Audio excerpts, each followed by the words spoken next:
let's give Nikki Haley a warm Northwest Iowa welcome. Thanks so much. It is great to be back in Iowa, and you are welcome for this South Carolina weather. Because I just knew it was going to be cold when I got here, and this was a nice surprise that it actually feels like South Carolina. It's great to be here. You know, I grew up in rural South Carolina between a cotton farm and a dairy farm. That's what my playground was. And so when I come to Iowa, it does feel a bit like home, because that's always what I knew growing up. I was born in a small town, 2,500 people, 2 stoplights. You couldn't think about doing something wrong without somebody telling your mom. We were the only Indian family in that small rural town. We weren't white enough to be white. We weren't black enough to be black. They didn't know who we were, what we were, or why we were there. And my mom, when I would get teased on the playground, my mom would say, your job is not to show them how you're different. Your job is to show them how you're similar. Don't you think we could use a little bit of that right now? But even though they didn't know why we were there, my parents knew why we were there. Because there was never a day they didn't remind me, my brothers, and my sister how blessed we were to live in America. I grew up, they started a small family business. I started doing the accounting in the business when I was 13. It wasn't until I got to college that I realized that was child labor. Went to Clemson, graduated with a degree in accounting, met my husband there. We dated for 7 years. We've been married for 26. We have 2 children, and went on to corporate America, and then I came back home to the family business. And one day I was sitting down with my mom, complaining about how hard it was to make $1 and how easy it was for government to take it. And she said, don't complain about it, do something about it. I did not know you weren't supposed to run against a 30-year incumbent in a primary. Ignorance is bliss. But once I realized he was related to half the district, the only option was to win. And I went around that district and said, this is no disrespect to the incumbent, but I think we have way too many lawyers in the State House. They need a really good accountant. The district took a chance on me, and I got to work. In South Carolina, when they would pass legislation, a lot of it was passed by a voice vote. All in favor, say aye. All opposed, nays. The ayes have it. But one day, they passed a bill that would give legislators a pay raise. All in favor, say aye. All opposed, silence. The ayes have it. Yet to this day, you can't find anyone that says they voted themselves a pay raise. Now, we had a Republican House, a Republican Senate, a Republican governor, and I was furious. I went to the Speaker of the House and I said, this is why people don't trust us. And I filed a bill that said anything important enough to be debated on the floor of the House or the Senate is important enough for people to know how their legislator voted. And the Speaker said, put the bill away. We don't need to have it. We will decide what the public needs to see and what they don't. I remember when I went home to my husband that night, I said, if I can't even get legislative votes on the record, what am I doing here? And he said, then fight. So I went around the state of South Carolina and I said, did you know of all the bills passed in the House, only 8% were on the record? Of all the bills passed in the Senate, only 1% was on the record. So if you didn't know how your House member voted 92% of the time, if you didn't know how your senator voted 99% of the time, how'd you know who to vote for when you went to the polls? And the people of South Carolina were shocked. Now, to put this into perspective, my first year in office, I was chairman of the freshman class. My second year, I was majority whip. My third year, I was on a powerful business committee. My fourth year, I was subcommittee chair of banking. The year that I wouldn't put the bill away, they stripped me of everything. I could take the well, no one would hear me speak. I could sponsor a bill, no one would co-sponsor. So I ran for governor. And I'm proud to say that one of the very first bills we signed into law is now in South Carolina. Anything debated on the floor of the House or the Senate requires a legislative vote on the record, and we took it a step further. We did it on every section of the budget.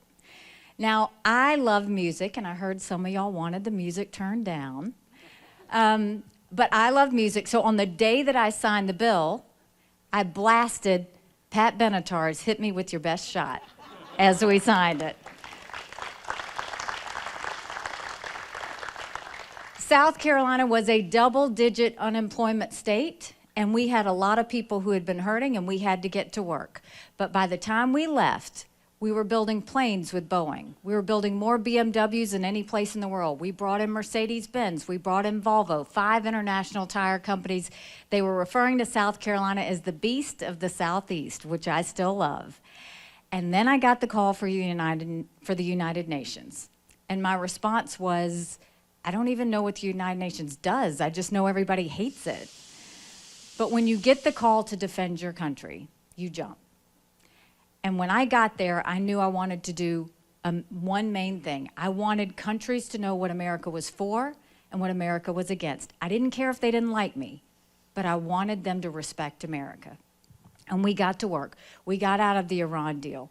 We made sure that we moved the embassy from Tel Aviv to Jerusalem. We passed the largest set of sanctions against a country in a generation with North Korea. But the most important thing we did was we took the kick me sign off of our backs at the United Nations. Now I'm running for president. Why? You don't need to turn on the TV to know it's bad. You feel it.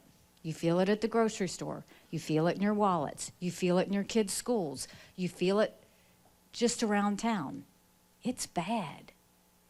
Randy mentioned $31 trillion in debt.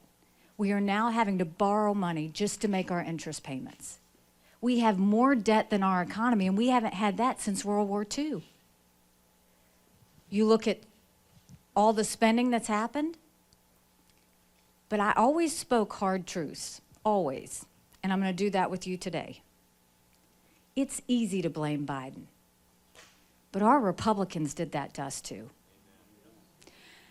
$2.2 trillion COVID spending bill with no accountability, expanded welfare, 90 million Americans on Medicaid, 42 million Americans on food stamps. Now, disclaimer, Randy Feenstra was not in Congress and did not do that, so don't go blaming him for this.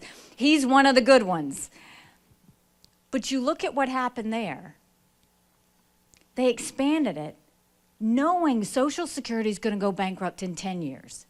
Medicare is going to go bankrupt in 5. So what did Republicans do? They doubled down. They opened back up earmarks for the first time in 10 years. So now, $7.5 million for horse racing in Arizona, $30 million for an honors college in Vermont, $10 million for a courthouse in Colorado, $10 million for a baseball stadium in New York. All while 60% of Americans are in credit card debt, 1 in 6 Americans can't pay their utility bill, and 50% of Americans say that they're not as well off as they were a year ago. Now, I want you to put your hands together because guess what? Randy Feenstra hasn't asked for a single earmark, and we thank you for that.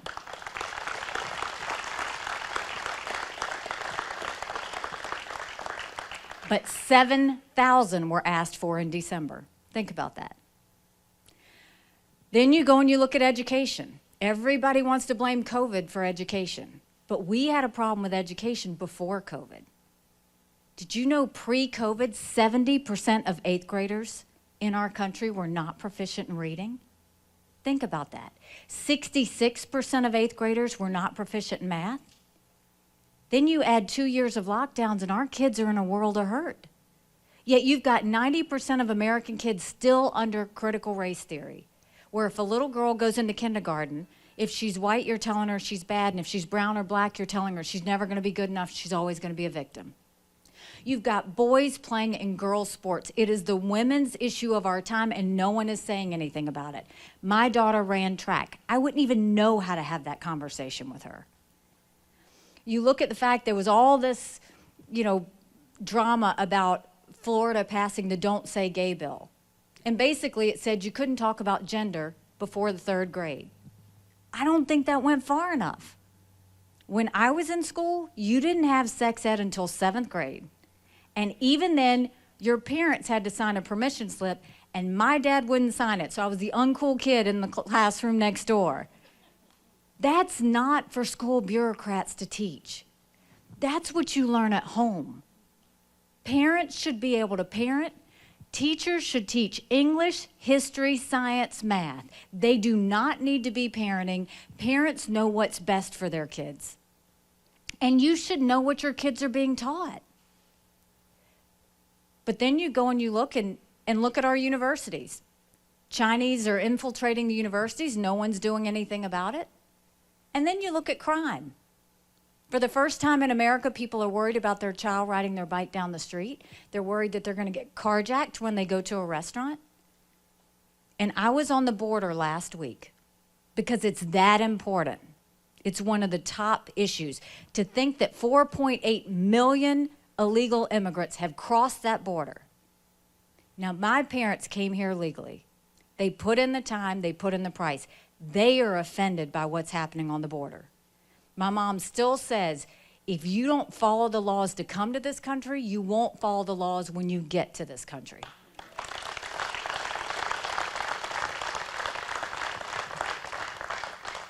I went along 400 miles of the border. I wish every American could see it, but more importantly, I wish Biden would see it. Because what's happening is unthinkable. You've got ranchers that come out in the morning. They don't survey their land for anything business related. They look to see if anybody died. They look to see if there are any kids running around. Mounds of clothes and shoes and paraphernalia that they have to clear up with their own with their own money. What are we doing? Then you've got all this fentanyl that has come across. Now, fentanyl is not just for druggies. These are kids that go online and buy an Adderall just so that it helps them with their test. And they don't realize it's laced with fentanyl. I talked to a couple of weeks ago, that's how their son died. 70,000 people died of fentanyl overdoses in 2021. Think about that. And you know the Chinese know exactly what they're doing when they do it. This is not by accident, but it's coming across the border and the cartels are bringing it. The cartels are either trafficking people or they're trafficking drugs. Either one, they're harming us because now every state's a border state. They're in our schools, they're in our hospitals, they're on our streets, they're putting weight on law enforcement. There's no end in sight. And then you look at foreign policy. Did you ever think you'd look at the sky and see a Chinese spy balloon looking back at us? It was a national embarrassment. Now, South Carolina has beautiful beaches, but that's not why that balloon went across our beaches. It's because South Carolina is a military state.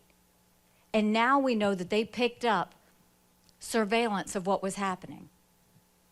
You've got the Chinese, they're modernizing their military. They have the largest naval fleet in the world. They have more air defense systems than we do. They just developed the 5th generation fighter jet. Guess how they got it? From stealing our intellectual property. We all but handed it to them on a silver platter. They have bought almost 400,000 acres of farmland, most recently near Grand Forks Air Force Base, where our most sensitive drone technology is. Now, whether it's near our military bases and goes against national security, or whether it's on our farms for food supply, Randy, thank you for fighting that fight. Somebody's got to fight it because no one's saying anything. And then you look at the fact they continue to steal intellectual property. They continue to send fentanyl across. They've given us COVID. Nobody said anything. You've got Russia has gone and infiltrated Ukraine. But none of this would have happened had we not had that debacle in Afghanistan. My husband deployed to Afghanistan. The idea that we left Afghanistan in the middle of the night without telling our allies who stood shoulder to shoulder with us for decades because we asked them to be there. Think about what that told our allies. More importantly, think about what it told our enemies. There's no wonder that Russia moved into Ukraine. There's no wonder that Iran is trying to build a bomb. There's no wonder that North Korea is testing ballistic missiles. Something's got to give. But now I'll tell you what I told South Carolinians when I became governor. No more whining. No more complaining. Now we get to work. So how do we fix it?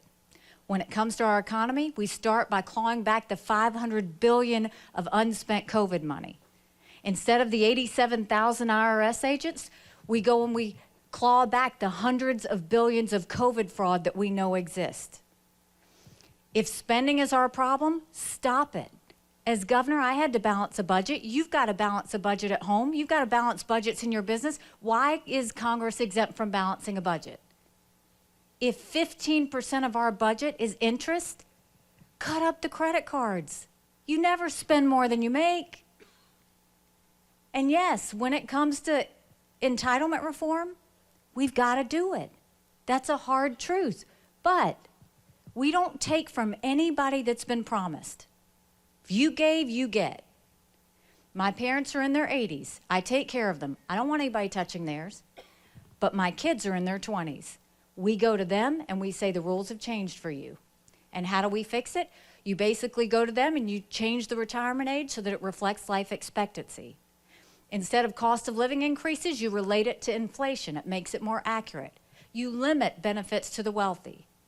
And you expand Medicare Advantage plans so that there are more options, more limitation, more competition, and you can actually start to pay down the debt if we do those things. And when it comes to education, we knew in South Carolina if a child couldn't read by 3rd grade, they were 4 times less likely to graduate high school. So we need to do around the country what I did as governor. We said no child could pass the 3rd grade if they couldn't read. We put them in reading remediation camps. We worked with their parents. We made sure we got them back on track. You go and you cut out all of this critical race theory and you focus on the things that really matter. You make sure that parents can see everything their kids are being taught, everything. There's no reason you should be kept in the dark. We should make sure that parents get to decide where their kids go to school. We should have school choice in every state in this country. And we should tell universities, you either take Chinese money or you take American money, but the days of taking both are over.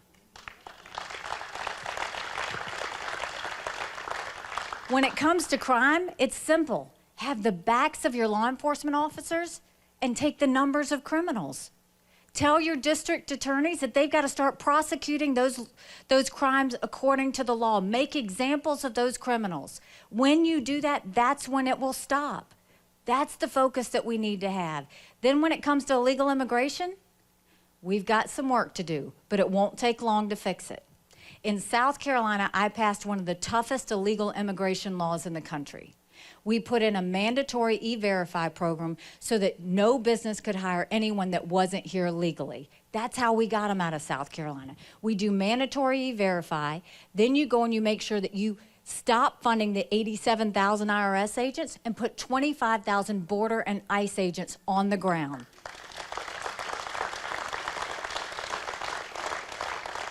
Billions of your dollars have gone to illegal immigrants. Stop all handouts to illegal immigrants. Anybody that's not here legally should not get any of our taxpayer money.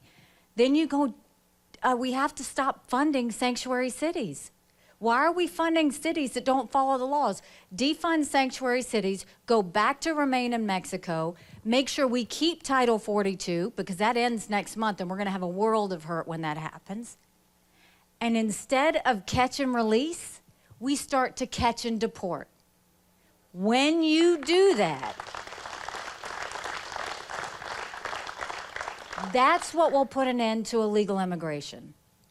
And then when it comes to foreign policy, you let countries know what you expect of them. We go back, I'll tell you a story. When I was at the United Nations and we moved the embassy from Tel Aviv to Jerusalem, we were condemned by the entire world. And I issued the American veto, the first one in several years, and I was proud to do it, but I was mad because they were basically saying that we didn't have the right to put our embassy in Jerusalem. And I said, America has the right to put our embassy wherever we want. We always put it in the capital of every country. Jerusalem is the capital of Israel. We were acknowledging a truth. So when I got back to my office after that vote, 128 countries voted against us. When I got back to my office, I told my staff, I said, I want you to do a book. I want you to list all 193 countries. I want the second column to be the percentage of times they vote with the U.S. and against the U.S.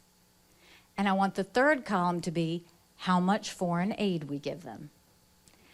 I took that book and I gave it to President Trump. he lost his mind. He's yelling out countries, he's screaming out these things.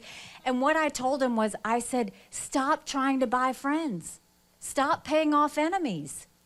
Do you know last year we gave $46 billion in foreign aid? Do you know who we gave it to? Pakistan, who harbored terrorists that were trying to kill our soldiers. Iraq, where we know has Iranian infiltration that says death to America. Zimbabwe, the most anti-American African country there is. Belarus, who's holding hands with Russia as they invade Ukraine. Communist Cuba, we named them a state sponsor of terror, and we're giving them money. And you're not ready, yes, we give money to China. The first thing we have to do is stop giving money to countries that hate America. It's that simple.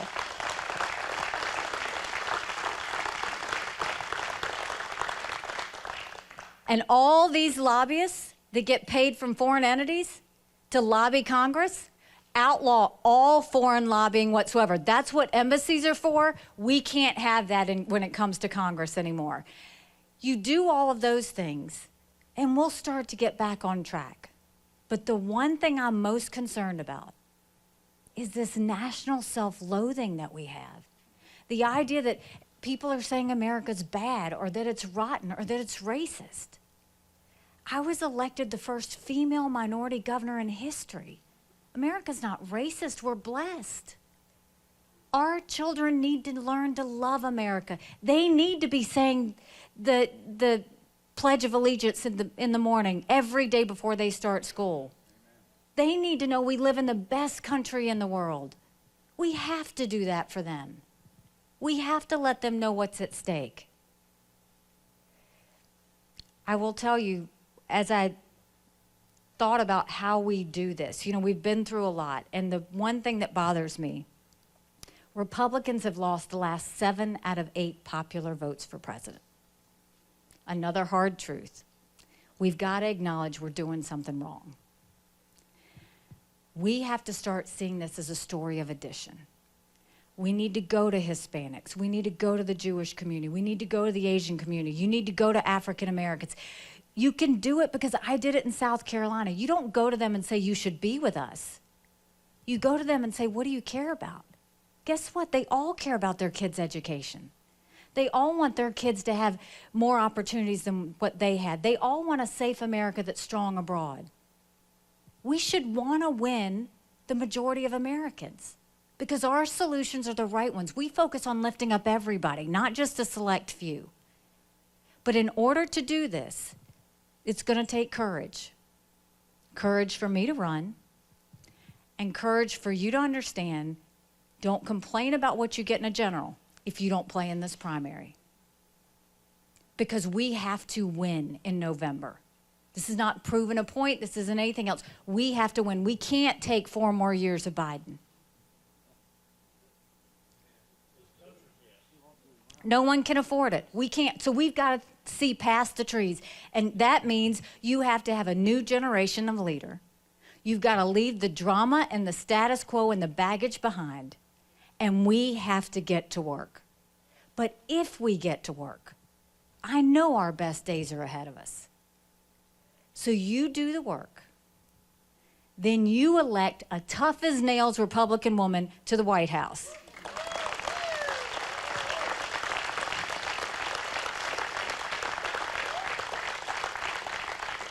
And we will get America back on track. I am a 2-term governor that took a double-digit unemployment state and turned it into an economic powerhouse. I was an ambassador, not of one country, but of 193. And I took the kick me sign off of our backs. This is the time we take our country back. This is the time we save our country. Because I really think that's what this is. It's about saving our country. Somebody asked me earlier, why are you doing this? I'm doing this because my parents came here 50 years ago to an America that was strong and proud and full of opportunities. I'm doing this, I want them to know they made the right decision. I want them to know that we can be that country again. I'm doing this for my husband and his military brothers and sisters because they need to know their sacrifice meant something. We do love our freedoms. We do love America. They need to feel that. I'm doing that for my daughter. She gets married on Saturday, and I see how hard it is for her and her fiancé to own a home. I'm doing this for my son because he's in college, and I see him writing papers of things he doesn't believe just to get an A. That's not who we are. And the worst part, for the first time in history, 78% of Americans don't think their kids will live as good of a life as they did. We can't let that happen. And America has an amazing ability to self-correct. I have faith. We're going to be okay. But no more whining, no more complaining. Now we get to work. And if we do that, I promise you, our best days are going to be in the future. Thank you very much. God bless you.